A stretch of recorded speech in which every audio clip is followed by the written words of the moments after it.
Well, with his Santa Barbara style cooking, he's a competitor on Food Network's All-Star Academy, and he's going to show us how to make the perfect tri-tip. Chef Lee Abbott, welcome to our backyard. Welcome, Chef. Thank you so much. Am I getting you there? I should. I'm good. I was just standing here, and I'm going to get her dry cleaning when we're done. All right, cool. Well, when you compete in this All-Star Academy, there's a lot of pressure for you. Yeah, there was a lot of pressure. It was that 45 minutes starts now is real. It is? It's really Well, we actually have a clip of you with Chef Garnacelli. That's Alex. Everybody, love her. she's fabulous, and she's Love her. working with you. So let's take a look at what kind of pressure you were under. It was fun. You see the other ones where you cut more deeply, you can see more carefully where the rib is. I'm a little bit concerned about Lee's knife skills. This is when the home cook side of Lee usually starts to come out. Not too close to the wall, but enough to disconnect each rib. That's it. Got it. But the guy has really turned a corner. You feel it already? Oh yeah, this is going to be stunning.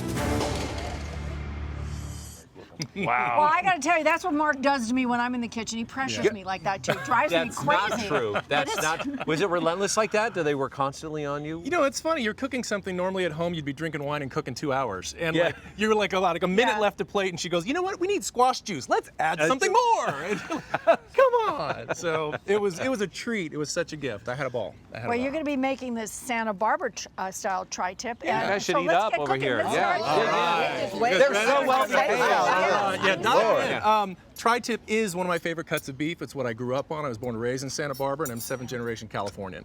And it always starts with a good rub, okay? And it's actually pretty darn simple to do. There you go. Everything starts with a good rub. Absolutely. Obviously, your basics, if you get a good coarse salt and some ground black pepper. The trick I like to use is some cumin. That's going to give it that good, that's a really nice, sweet, yummy flavor. Some garlic powder, a little bit of onion powder, and a little bit of cayenne for a little kick.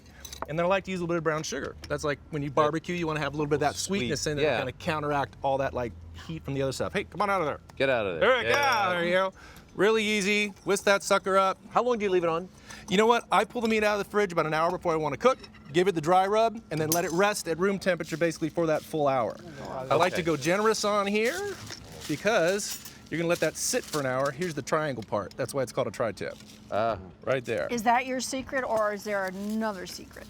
You know what? My secret for making it Santa Barbara style is I like to go, the tradition is Santa Maria style barbecue goes with salsa. Right? That's the tradition. Yes. Okay? Santa Barbara having more Mediterranean influence as well, French, Italian. I like to make more of an Italian salsa for it. Well, you got my attention. So to do that, just like when you make salsa, you've got your tomatoes, of course, and of course you got a little bit of garlic. How are you guys enjoying it? Oh my God, so good. Is it so good? Good. Lady, are you loving it? I love it. I love it. Awesome. That's why we're really quiet over here.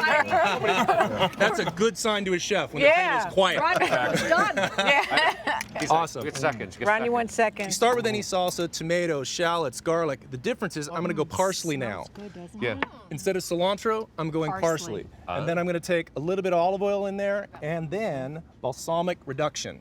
Because that's going to bring a sweetness to it and more of those Mediterranean Thicker. flavors. I want to go back to the green stuff real quick. Why shift to that? What does that bring? Well, cilantro is going to take you right to the flavors of Mexico. You know, it's going to go right that direction. Parsley is going to take you right to the Mediterranean, whether it's southern France or whether it's Italy. I like to throw in a little bit of lemon zest just to keep it a little bit bright. And then, of course, your standards of salt and a little bit of pepper. And Is that sugar? I give it a little sugar depending on the ripeness of your tomato. Right, exactly. Because if the tomatoes aren't in season or you didn't just pluck them out of the backyard, a little bit You helps. need a little help. Little Is that helps. lemon juice? That is lemon juice, which again, I judge by the sweetness. You want to give me some? Yeah, here's Give lemon me juice some. here. There you go. Vinegar? What is it? Yeah, what am I sniffing here? Is this a vinegar? Is Yes. this champagne? Rice vinegar. Oh, sorry, I thought it was champagne. Okay. A little rice vinegar, Rice again, vin- for the sweetness. Some of May the I? other vinegars are a little strong and take over. Can I actually go back to the? Yeah. How do I? If I'm not familiar with the tri-tip, how do I know how to pick the right piece of meat? Okay, a nice good tri-tip's going to have this great classic tri-tip, shape. Shape to it. You're going to look at the marbling. You're going to look at the color of the thing. It should look very healthy and like a flank steak when it's good. It's got like some striping and marbling through it. You know, that's beautiful. And the temperature to cook it, do you take it out rare or medium or? You know, I like to. It will rest very well, which is also very handy for a barbecue when you have some time. right? So I like to cook it at just over 120, 123, almost Right. like 1, then take it out and rest it for 10 minutes. Right. It'll Then get it up cooks. to 125 and it'll be medium It'll rare. keep a little cooking. bit up to 130. Yeah, it'll Okay. go. And You know who won't need rest is Rodney. The way he's eating like that, Yeah. keep that pace up for a long time. Oh my goodness. You cook for him? I swear I do.